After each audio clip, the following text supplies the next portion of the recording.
So welcome to the third edition of Poetricity Live for this year, where we are talking about navigating grief gracefully. Um, our previous sessions, we talked about what grief is, and we tried to position it as not just someone dying, but really any significant loss or change in our lives that might cause us to have to reevaluate our sense of identity, how we see ourselves. And so many things fall into that pattern. We also talked about this whole idea of death and life are part of a cycle, and this idea that the more we kind of come to accept that and we come to live in the reality of that, and the more we talk about these things, then the more we have the words to kind of express what we're experiencing. And also we begin to have a way of navigating through it so that also not only can we have a better experience of those things, but also support other people in a better way.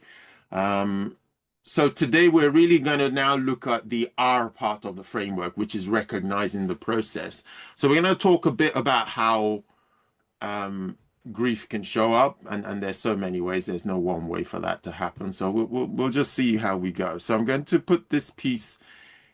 Uh, I'll put this piece in the chat, and then I'll read it, and then we'll go from there. See what comes up. So this piece is called Buried. I'll read it. Words unsaid, feelings trapped, void of voice, bottled up, swept under a rug, buried alive. Soon resurrection comes. All that energy repressed will find room to express. There is only so long you can suppress energy in motion, finding no place of rest. No telling who the collateral will damage. Predictable ending to a thankless quest. I'm going to read that again. Welcome. I can't see it though. I can't see it. I just put it in the chat. I've put it there again. Okay, thank you. Yeah. That's cancelled. I'm going to read it again. Words unsaid, feelings It's trapped. gone again. It's gone again. Yeah, if you listen to me read it, and then Okay. I'll send it to you again once we're done. So I'm Okay. going to read it again. Buried. Words unsaid, feelings trapped, void of voice, bottled up, swept under a rug, buried alive. Soon resurrection comes. All that energy repressed will find room to express. There's only so long you can suppress energy in motion, finding no place of rest. No telling who the collateral will damage. Predictable ending to a thankless quest. And as always, the invitation is what stands out to you? What do you hear? What thoughts are triggered by those words?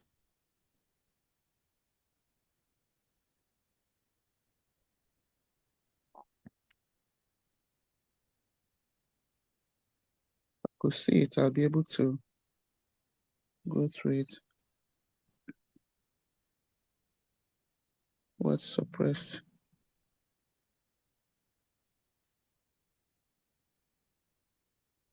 I hear the word buried, Okay. and instantly my mind thought of a seed. Okay. There's a common joke that they have in Jamaica, and I suppose that it is something that other persons across the world speak about. They Hmm. buried me, not knowing that I was a seed. Mm-hmm. So the action of another person that intended evil or bad, what Hmm. they actually did was their actions actually promoted growth and stability and upward mobility while they thought they were doing me a bad deed. So when I heard about buried, that was the first thing that popped in my mind. That sometimes in life we are going through a situation, it seems as if it's insurmountable, and we are being buried underneath. But what it's actually doing, it's building character.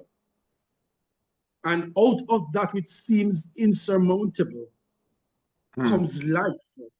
The seed being buried in a dark place, but yes, in that dark place, something happened that the seed is cracked open and a shoot pierces through the ground and comes up to the sunlight. And as they say, the rest is history. I hear that. Thanks for sharing that. And there's something in there about maybe even going through a process of grief where you suffered significant loss, where you think you'd never be able to really come out on the other side of it. But actually from that can come something positive, is what I'm hearing. So that is one context for sure. Anybody else on this before I kind of offer anything else? I see,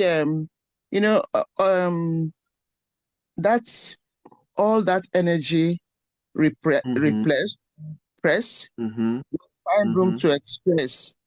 It's like when you are in a relationship, for example, and there's something going wrong, something you don't like, instead of you to voice it out, you let it rest in you. Of course, it's bottled up. It's like one day it will explode, and the day it explodes, it will explode beyond what it really is. But had you in the first place said out to your whoever, be friend, your significant other, your whoever, your I don't know, whoever that relation, whatever that person is, look, this thing you are doing, I don't like it. I really don't like it. It's not going well doesn't sit well with me. But instead we tend to keep quiet. We don't want to shake we just want to sleeping dog to lie. But sleeping dogs are not really lying, because one day they'll wake up and they'll bark. And instead of barking, you expect them to bark, and instead of barking, they roar.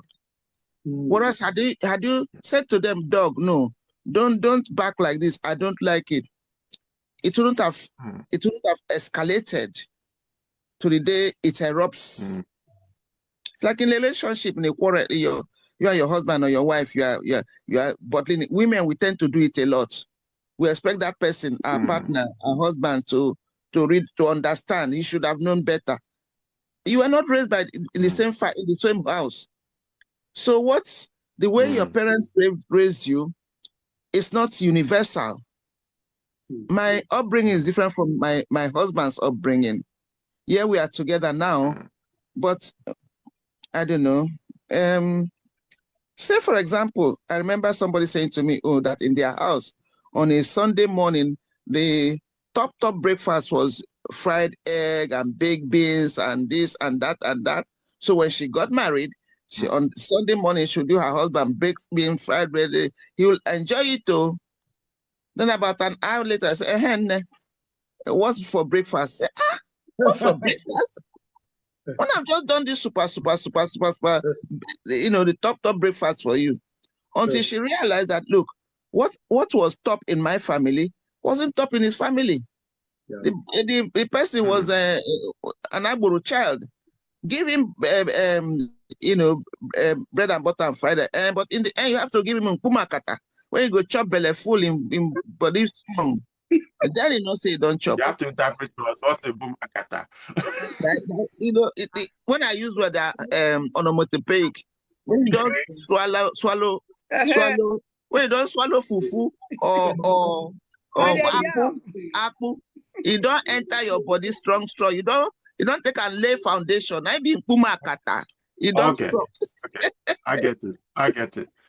Thank you very much for that, Mama Kate. And there's something of that. What you just said actually would have featured very well in the love framework that we just finished. But coming to the grief, to transpose what you're saying into the grief context, it's the same principle in that if you are experiencing grief, but you don't feel that you have the space or it doesn't feel like it's acceptable, or there's this idea that you should have gotten over it already, or anything of that nature. So there's a grief process that is bubbling within you, but you don't feel safe to express it. So you suppress it. And like you rightfully said, in the same way, what will happen is that when that comes out, the way it might come out and who it might impact might be beyond even what would have been had you given a safe space for that to be expressed. So that kind of is that. But thank you very much for that. Auntie, anything from you on that? Yes, the first line, words unsaid. You see together, feeling trapped. Words unsaid. That one really gets to me. Because those who have the words in their heart, especially if it's something that is upsetting and you are keeping it inside yourself, that is killing more than shooting. The person will be dying by instrumental. But she wouldn't realize, or he or she wouldn't realize what she's doing to herself. It is nice to say it out. Don't sweep anything under the carpet. Carpet may mistakenly rose up by somebody is kicking the right place and the thing just explodes. That's my sister have just said. It does so many things. Rather, even if you cry when somebody is lost, people you sit down, they deny themselves. Oh, how are you? I'm feeling fine. You are not feeling fine. You are just keeping it until it will explode, that you won't be able to control it. And it will be eating you up. It's silence eating people up in an angry way. Even when joy comes, if you don't express it, you'll be in the corner, you'll be expressing it yourself. But when sorrow comes, it is better to speak it out so that you let loose. Then your heart will be, empty like. Joy will come in. But keeping things like that, most people, there are some people, they are so proud. If I say, Frank, this is what you've done. Oh, no, I don't mean it that way. They are kept, and I kept quiet. That's the end of it. And it's a lie. I will come home. I will be rehearsing what I will say when next I see Frank. There will be no rest. There will be no sleeping, no joy. Waiting to see Frank. I may be even dreaming. Hey, this is what I'm going to do when I'll be saying it out. It affects you mentally. So the earlier we say this out and put it out. Grief is not easy, but we just have to take it. Yeah. As it comes, take it. Yeah. Especially the Christian, they will say, in every situation, thank God. Okay, how can somebody lose somebody and say, God, thank you? You get my point? It's very difficult. Yeah. But when we don't accept such a thing, we are killing ourselves. I hear that. And in some ways, this is part of the point of this piece, is that it's appreciating that emotions are there for a reason. If emotions are present,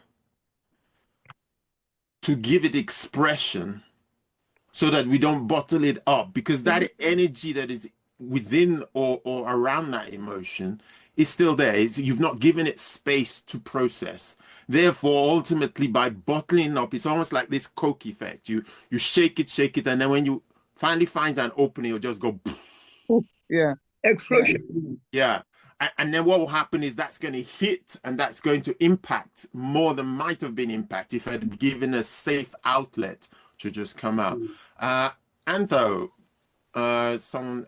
got their hand raised. Have you got something to share with us? You probably won't recognize my voice, but that's okay. That's okay. Because you won't have heard my voice for a long time. But maybe I'm trying to see if I can share my video, but you'll be surprised. Let's see if we can get that. Hello, how are you? Good to see you. How you doing? Do you remember who I am? I don't yet, but we can have that conversation. What is coming up for you? No, but when I look at this, and I'm somebody who's recently lost his father, so I'm going through that process. In fact, tomorrow will be 6 months. and I've listened to all of this stuff around, express yourself, say this, say that, let it out. There's also the practicalities of life, right? Mm-hmm. If you're a father yourself or you're running a family, Mm-hmm. who do you express yourself to, right?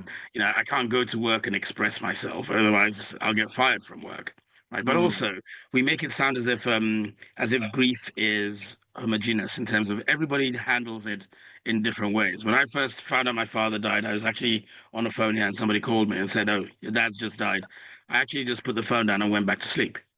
And I Mm-hmm. slept a deep sleep that was immense. And for 3 days, I acted as if everything was normal. I went into automatic mode around trying to arrange things and all that kind of stuff. And then one minute I was sitting on the toilet Mm-hmm. and literally everything just came out. Mm-hmm. It's not something that I was controlling. It's not something that I was aware of. It's not something that I could even control, even if I wanted to. So when we talk about some of these things in terms of, do I feel that I've dealt with his issues yet? Absolutely not. Mm-hmm. Come here and like, don't know what I'm feeling, Mm-hmm. right? And the way my brothers are dealing with the same grief is different. So I think, yes, people says, you got to let it out. It's like, let what out? Right. And that's a I good don't, question. let what out? I don't know what it is that Right. I'm letting out. That's the Right? point. That exactly is the point of this. And I'm glad you shared that, because that's obviously a live situation that's practical, right? Yes. So unfortunately you missed some of the earlier sessions where we mentioned some of the things you started, which is nobody's grief is the same. It's happening to you, right? It is. What we're saying though is when you then intentionally, when, like, for example, what you described there, where it just came out, if you then go, no, this is not right, I'm not letting this happen, or you begin to resist it, that's what we were talking about, right? But you're right. I mean, you don't control, it's happening because it's coming through, and it takes time for it to process. And some of the things we're going to discuss as well is giving it that space to do so. And part of why we're having these conversations is to support each other through that process. Yeah. Thank you so much for sharing. Okay, Lauren, Can anything I from ask him you? a question? When he said he was in the toilet and then it just came out, what does he actually, what do you actually mean? Yeah, imagine, like I said, and I use my words carefully. I was trying to be poetic, like Frank. Everything Okay. came out at the same time, right? So I went to the toilet, and all of a sudden, as part of That's the when you physical started to cry? function, Is that everything what, came out. is that when you Yeah. started to cry? Yes, I couldn't. Everything came out. I cried, was shaking, couldn't get off the toilet. Mm. Um, everything just came out. Everything came out through a physical, and also sort of like everything just came out. But I can Right, promise you, Mm. I didn't feel any better afterwards. I just felt like I felt afterwards. I felt like properly felt like my father was dead. right, So that was right. probably the acknowledgement phase. That was the Right. beginning of your healing process, actually. Mm. Oh, okay. Thank you so much for sharing that, Anta. I really appreciate it. Um, okay. Lauren, anything from you before we move on? I did not hear the beginning, so I'm trying Okay. to catch up. All right. Okay then. Right. I'm going to share my next piece then. And in some ways, maybe Anta might actually relate to this. Let's see. Based on what he's just shared. This piece is called Sea Love. The wind blows the sea a kiss. The sea waves back. Ripples foretell that is all is not as it seems. Water sells the illusion of speed. The sun stokes the fire. The moon fans the flames. Should the sea floor burp, all bets are off. Pent-up energy seeks release. Wake up a tsunami from sleep. Up through tidal waves that persist. Energy in motion that refuses to desist. Caught between wind and sea. Learn to ride the waves or end up deceased. Sea love, I'll read that again. The wind blows the sea a kiss. The sea waves back. Ripples foretells that all is not as it seems. Water sells the illusion of speed. The sun stokes the fires. The moon fans the flames. Should the sea floor burp, all bets are off. Pent-up energy seeks release, waking up a tsunami from sleep. Up through tidal waves that persist. Energy in motion that refuses to desist. Caught between the wind and the sea. Learn to ride the waves or end up deceased. What do you hear? Let's see it. Let's see it. Let's see that. Okay, see, Lord. I've seen it now, yeah. Bless the sea, case, the sea. And the aim here is not to solve the whole riddle. It's just any of the parts of it that speaks to you. Just what thinking or what thoughts does it activate?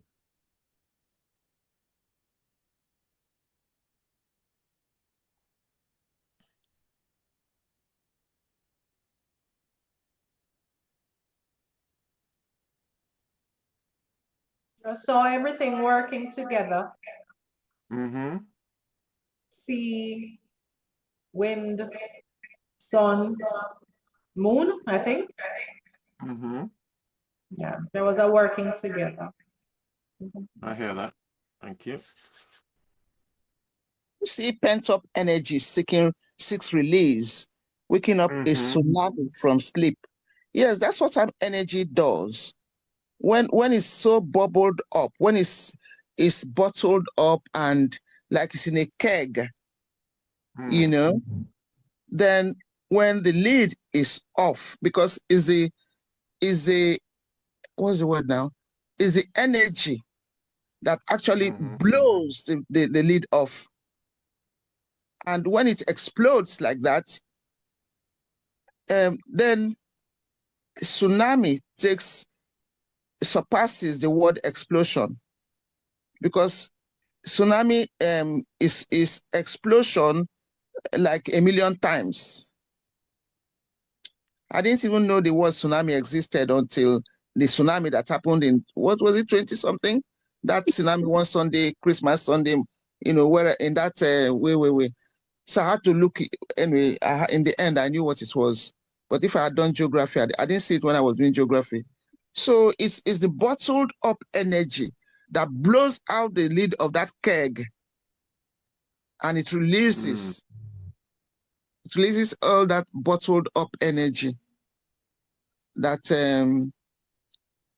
explodes. I don't know. That's what I see anyway. No, thank you very much.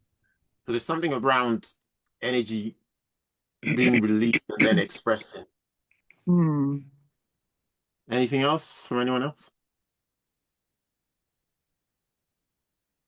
I think going back to what we discussed before when Bess was asking me about the release, it's the what I tell you, that is all bets are off, right? You don't know what's going to happen. Everything is chaos reigns. I unfortunately was around living in Asia at the time of the tsunami. Nobody knows anything. There's no planning that happens. You wake up and everything's just chaos. So the same thing is when you're dealing with grief. As I said before, I went to the toilet on a normal routine visit. Yeah. All bets were off. You don't know when you're going to get punched in the face by the emotion. But the amount of energy that came out of me, the explosion on every which way, from my face, from my bottom, from my, everything. The explosion of energy coming out through my body. Afterwards, I went and slept for 2.5 hours. Yes. Because it does drain you. It does drain you. When all that energy is released, it does, you are drained. You are drained. You are emotionally drained. You are physically drained. You are mentally drained. And it's like you are deflated. That's the word. You are deflated. But it's a good deflation. And the important thing is the wave doesn't change. The sea, I like this poem because the sea will keep on, life continues. The sea is life, in effect. The life continues. You've got to learn to ride those waves or you die too, right? My dad's not going to come back. So either I learn to ride the waves of life that have changed now forever for me, right? Or what's the alternative? The alternative is to die too before my time. So I get, you know, this particular poem is quite poignant. Right. Thank you so much for that, Anto. Hmm. And we're so blessed to have you here today because you're really giving a lot of life to what we're talking about. This whole idea of, and the fact that you're actually there when the tsunami happened, that's amazing. I'm like Mama Kate, I didn't even know much about tsunamis until that one hit and began to look into it. And actually, the point is based on all the elements required for a tsunami to actually occur. So that was a tsunami of emotions that you experienced there. And like you say, it came. And I love what you're also pointing to about, okay, I've got to either accept this reality and know that things will never be the same again.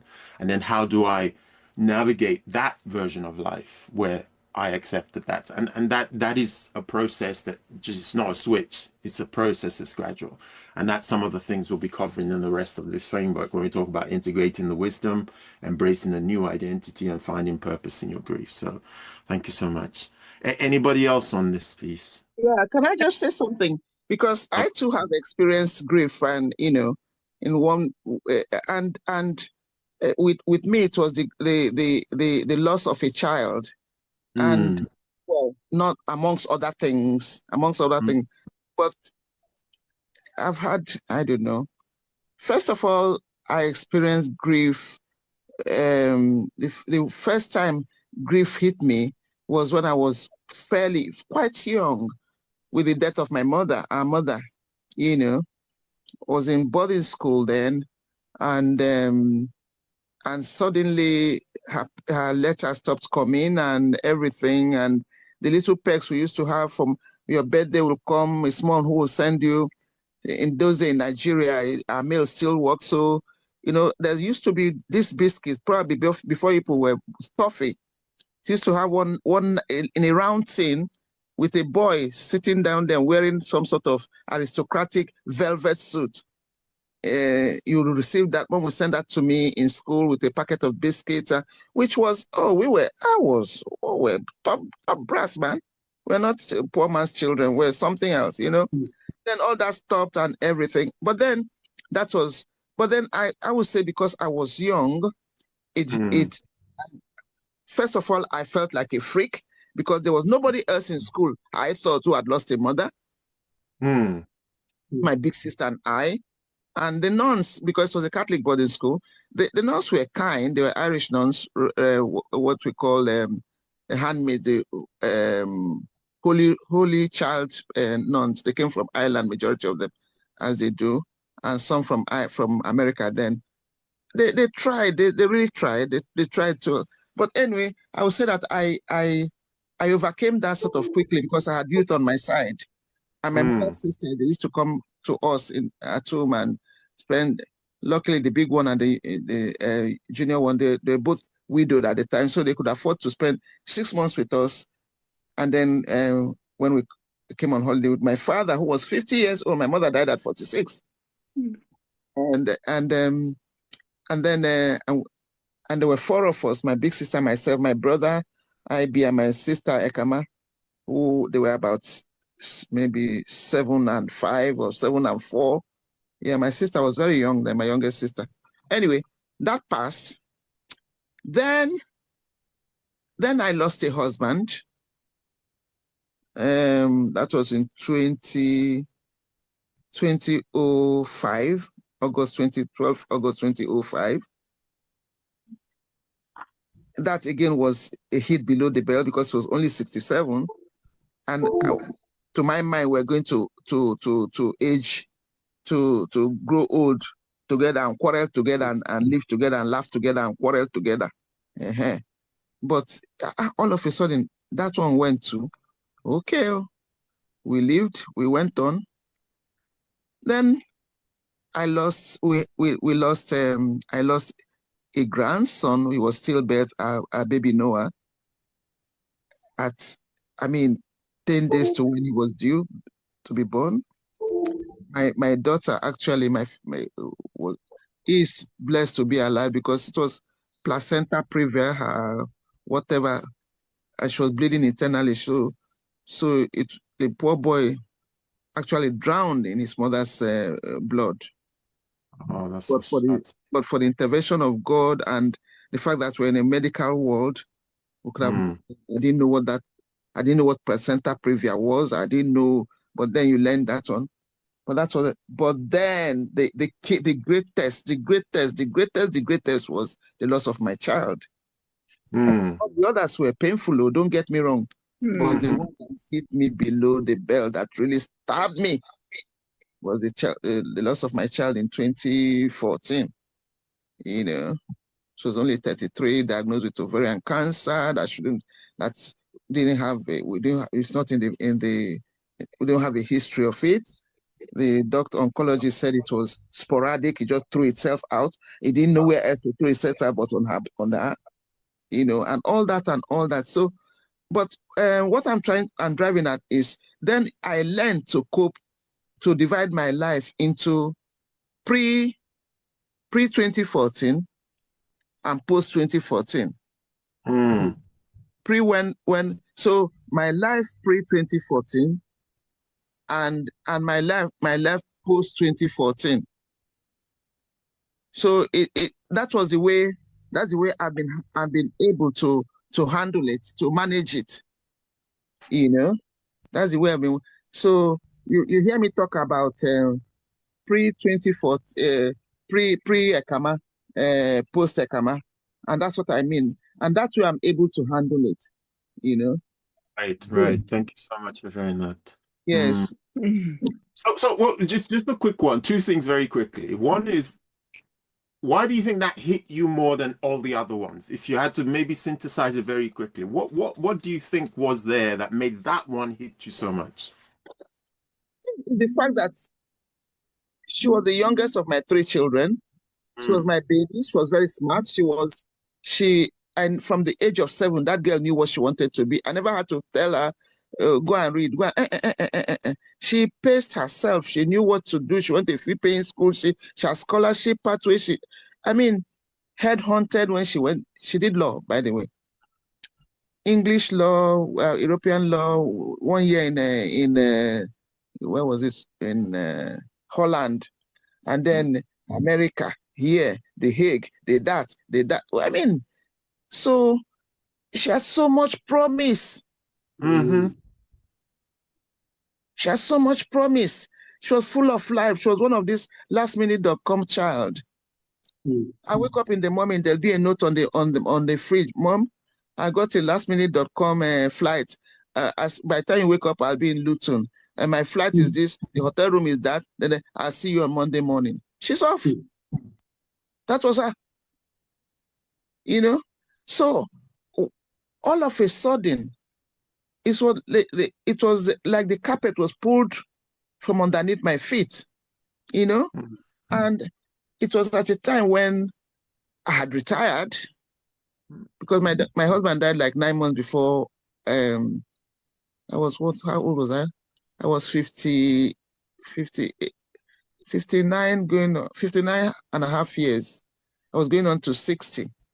And I was teaching then. I could have taught until 62, but by that time that one actually died. I said, so all this bidi, gbada, budu, gbada, is it it? Is this it? You only had his pension for 2 years. I know when one dies, your pension dies with you. So all this struggle in England and this is it. All that hopes, the aspirations, the expectation that this one we'll be old age pensioners together, you know.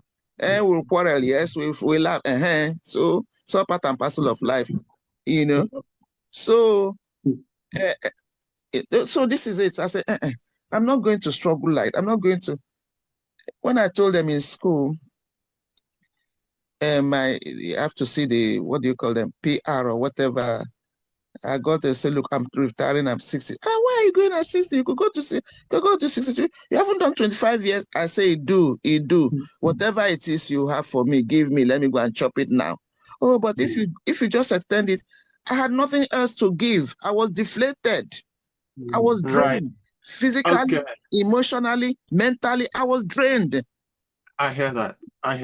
And what I'm hearing you say, thank you so much for sharing that, is this idea that the impact, and we discussed this in our first session, the impact of grief on us has so many factors to it. One of them being proximity to the person who died. How emotionally connected are you to that person? How suddenly did that thing happen? How much control did you have over it happening? How recently has it happened?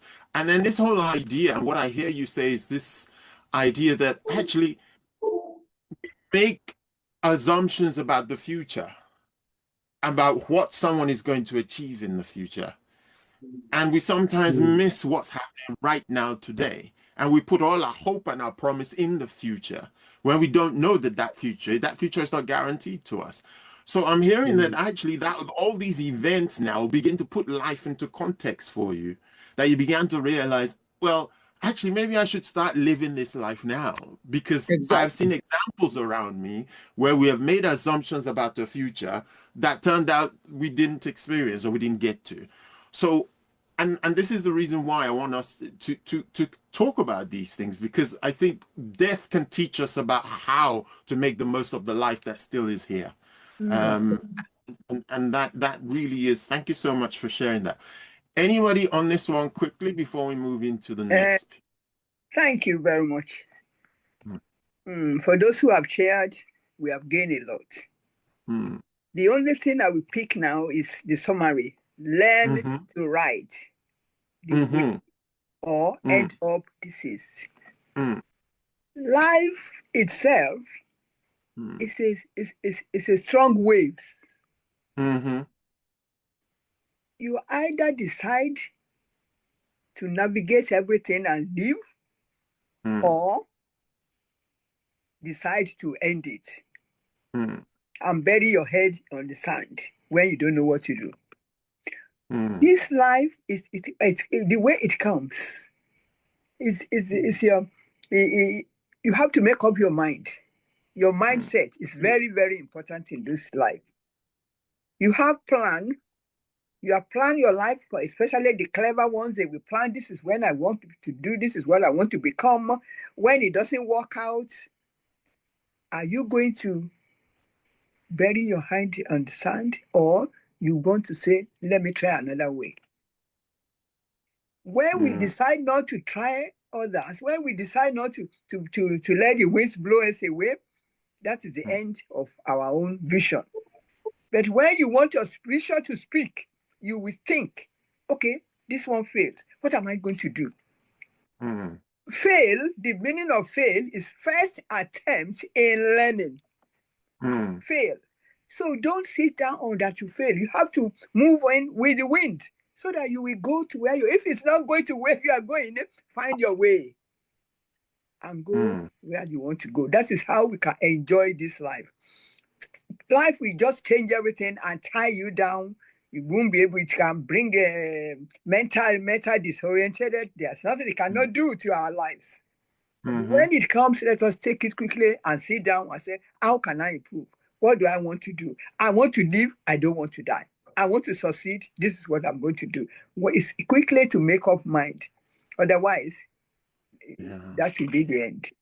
I love that, because it's really conjuring this idea of life can come in waves. And you either try and stand and resist the wave, or you learn to ride that wave, believing that wave can take you to something different. Because you might have pictured it a certain way and it didn't go that way. It's like, okay, the waves are still flowing. Where is the wave going to go? And how can I navigate it so that I can still find an expression of life that works?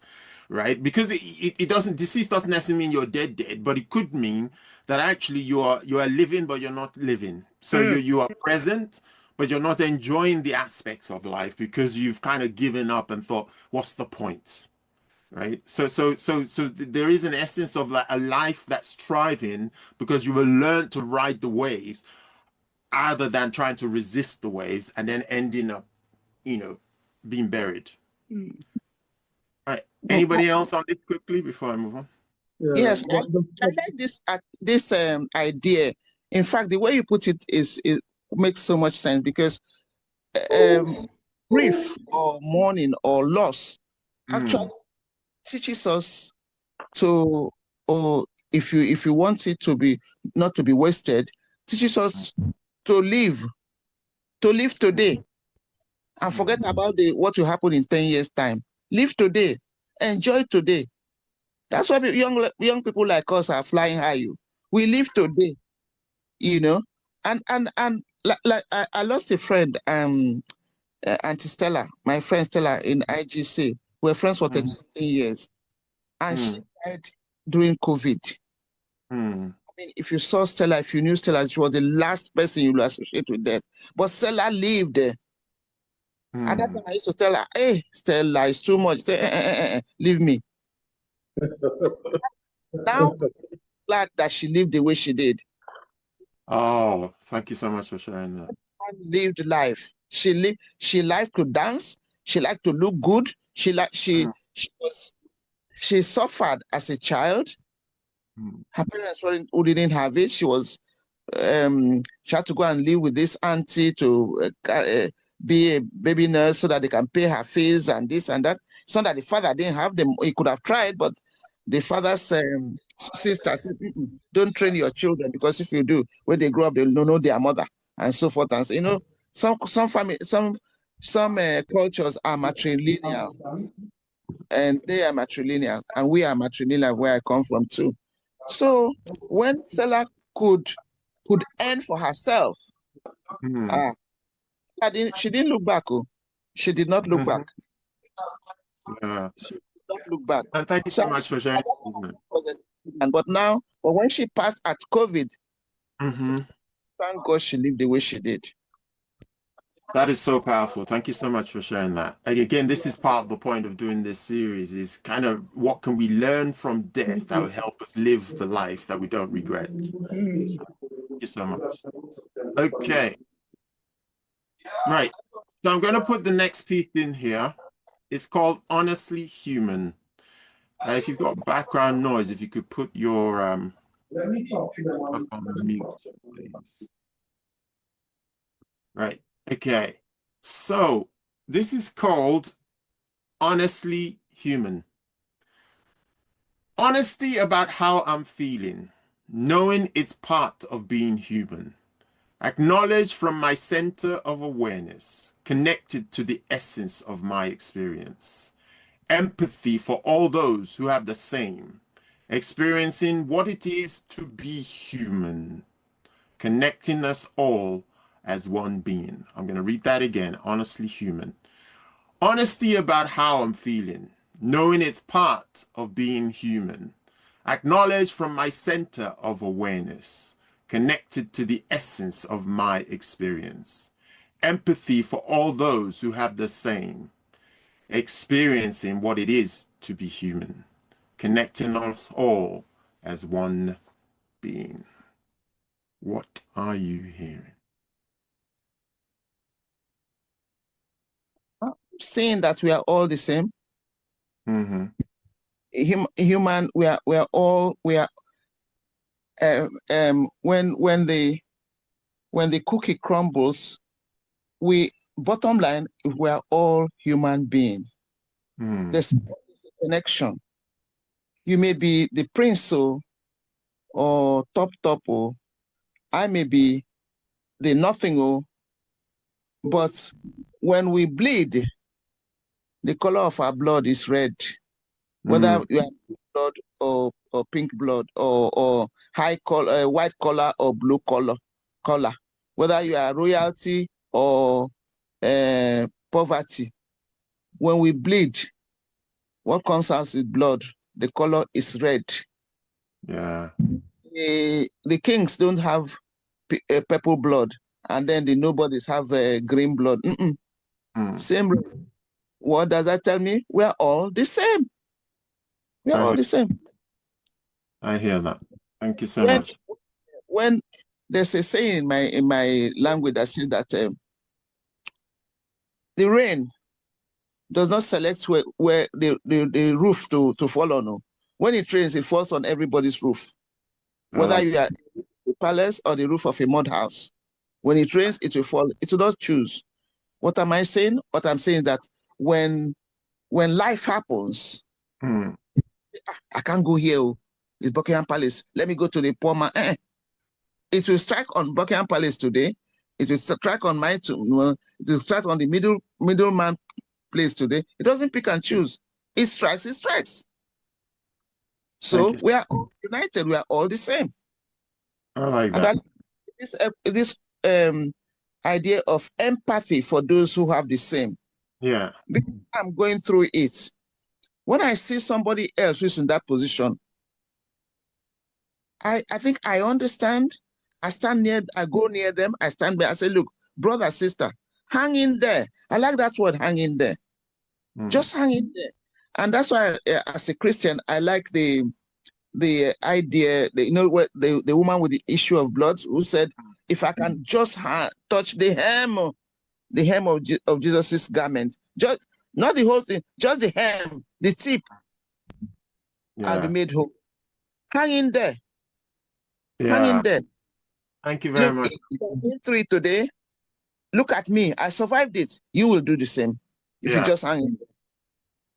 No, thank you very much. And that is what I'm hoping we'll get through here, is this idea that so many of us have experienced so much grief. But if we can stand with each other and say, look, I'm not going through exactly what you went through, but I have been through grief and I'm here. And so it's possible for you to also get through it, because it never looks that way when you're in the middle of it, right? Because the prediction seems to be, if it's going to be this intense all the time, it's going to be this, I don't think I can handle it. But it's kind of knowing that it's a process, and if you just stick with it, and then it will evolve itself. And also, obviously, if we're talking about it and supporting each other through it, hopefully that makes it just a bit easier to do. Thank you so much, Mama. If I can just add. Yes, Anthony. So I've liked the first two that we looked at. I think looking at this particular one, it's like, if we're being honest around things, everything's about timing, right? So, depending on where you are within the grief cycle, or depending on where you are, even in terms of where your mind is, right? The one thing I've learned on a number of things through my journey in life is that, yes, empathy is cool, and empathy is nice, and empathy is wonderful, and all that kind of stuff. But to be honest, when it hits you, right? And nobody can tell you how your reaction to how it hits you is going to be, right? So everything you think about things is not necessarily how it ends up being, and everyone's reality is slightly different. And I think that's one of the things that we also need to understand, that yes, whilst we're all human, we're all very different. We all have different social upbringings, different cultural upbringings, different life experiences. We have different ways of reacting to things. So there isn't just one size fits all solution to everything. I mean, the sister before was talking about Christianity and stuff. The one thing I hate the most, that annoys me the most, is when you go to all these churches and they tell you you're in the middle of grief and people are telling you all is well. All is not well. All is terrible. Don't tell me all is well. You can tell me all will be well. I'm totally happy with that. But don't tell me while I'm grieving, while my dad is dead, or while somebody is sick, that all is well. It is not. I get, and then someone starts wanting to, but the more they try to tell you that stuff, it just doesn't help. At least for me, it just makes me angrier. Right? So, it just makes me angry. It's like, because all is not well. My dad is dead. It is not well. And I need to deal with it because a tsunami has just hit me. My house has been taken down. So all is not well. Right? Yeah. So I don't want to touch the hem of Jesus's coat. In fact, in some instances, I just want to be left alone.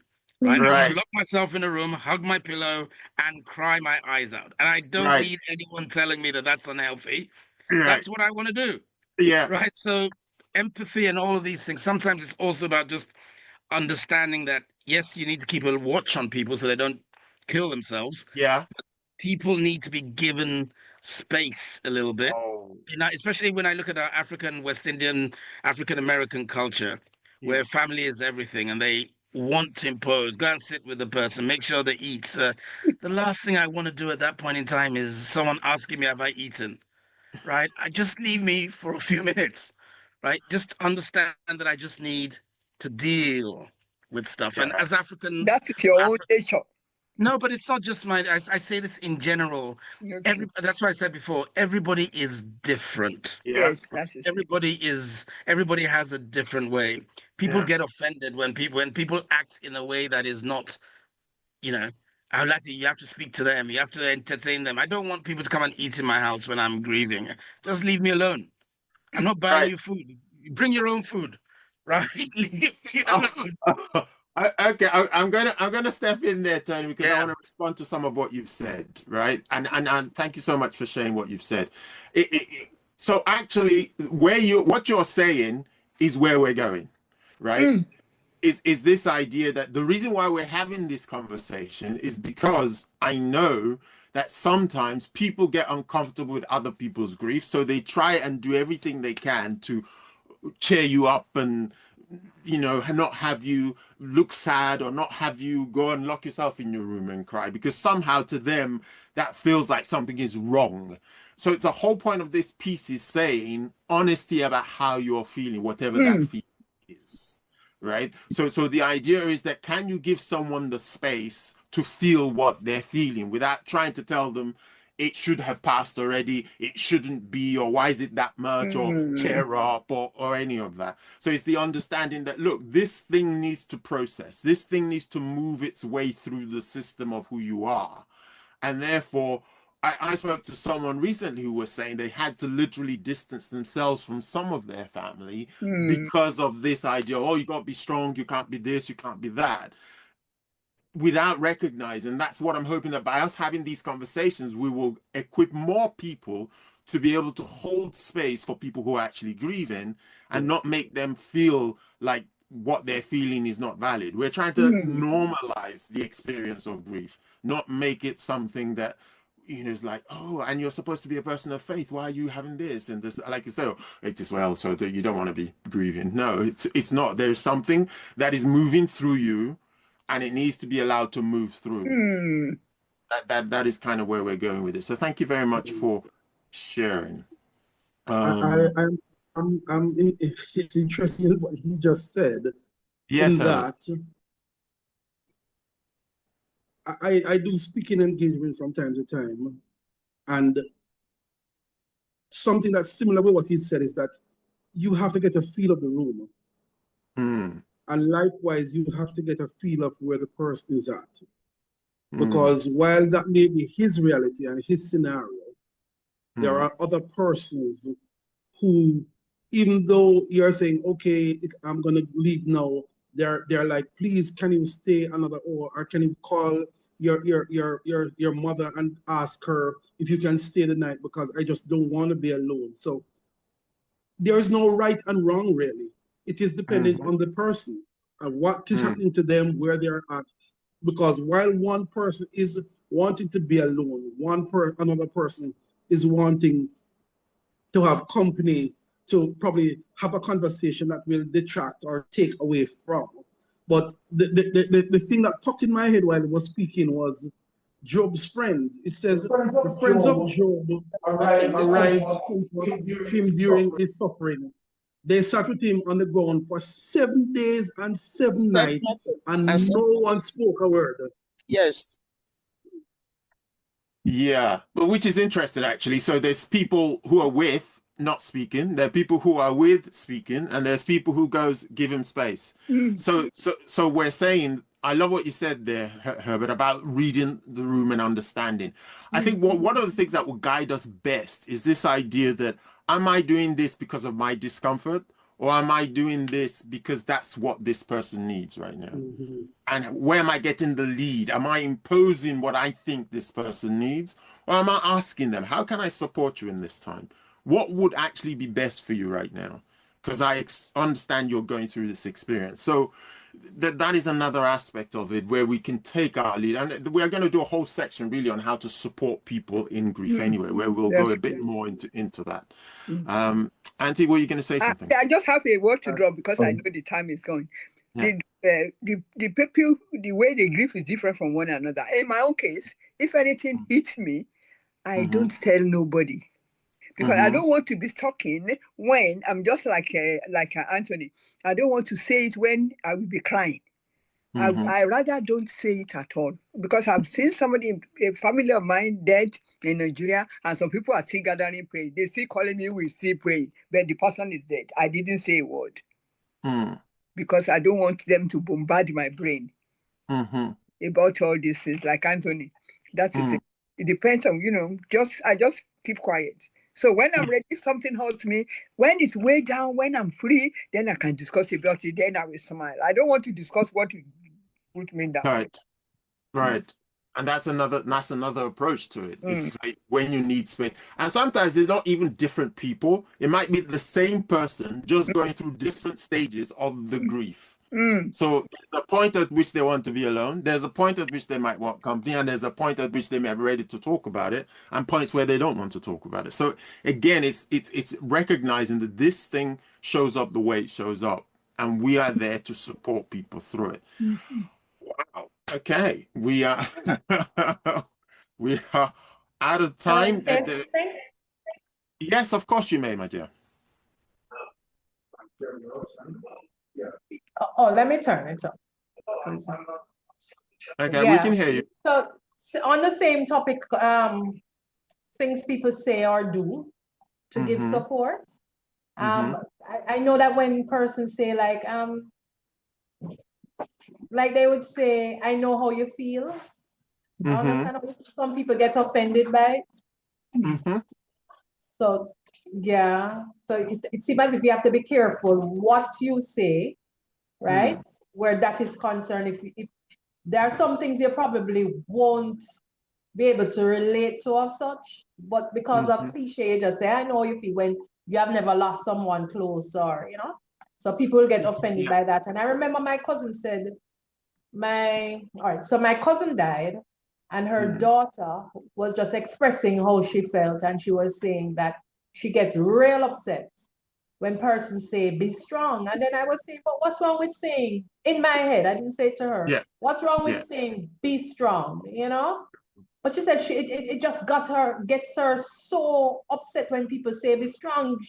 She don't want, she was like just, what do you call it now? Just expressing herself, saying, I don't want anybody telling me be strong. I don't want anybody telling me this. I don't want anybody, So as I said, as was said before, you have to know, but then again, sometimes you just don't know.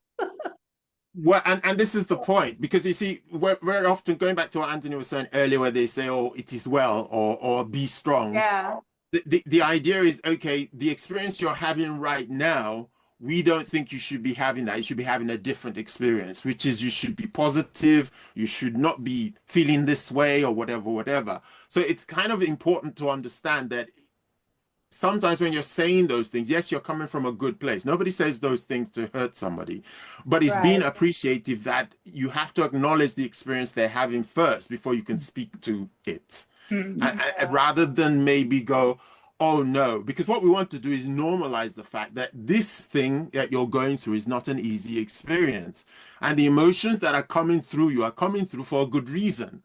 They're not like you're manufacturing them. And we'll talk later on in the series about how we can add to our own grief. But that is not where we are at the moment. We're talking of just a natural passing, like Anthony so well described to us. Like he went to bed, he slept, he thought he was okay. And then it came. And then it passed through. At that point, you don't want to be saying, oh, come on, Anthony, you've got to be positive right now. Oh, be strong right now. Because, I mean, the thing is coming through. And the best thing you can do is let it through. Let it through. And then over time, it begins to process and it begins to bring to a place where maybe conversations can be had about different things. But it's just us being sensitive to where people are. Thank you so much for that, Lauren.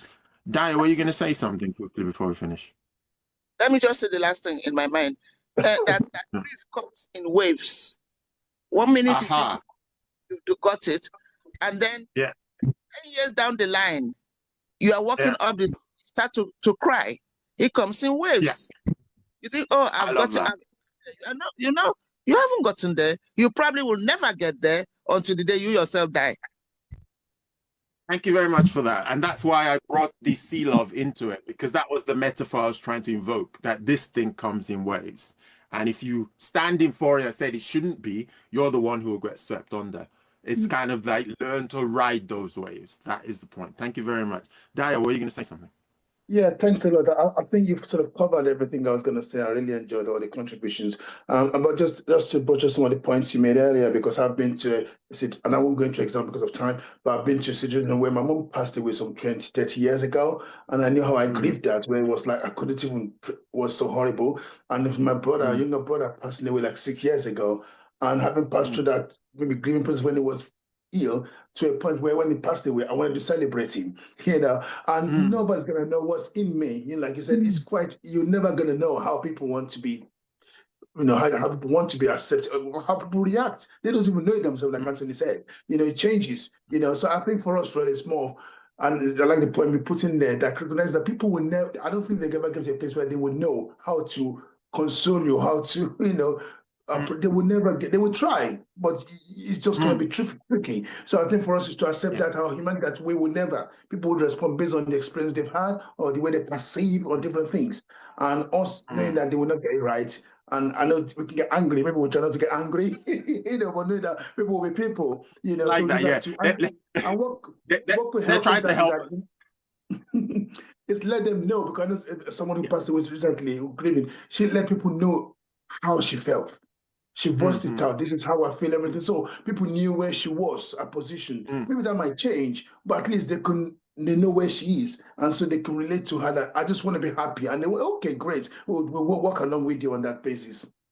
I love that. So be led by the person, basically. And that takes us back to our first piece about don't let those words be unsaid. So say those words. This is how I feel. This is where I am for it. Well, I'd like to thank everybody. I mean, such a rich conversation. People with lived experience. I'm just thankful to everybody for being so open and honest and sharing your views and opinions. It has made the conversation so much richer. Thank you very much, and I hope you have a wonderful, wonderful weekend.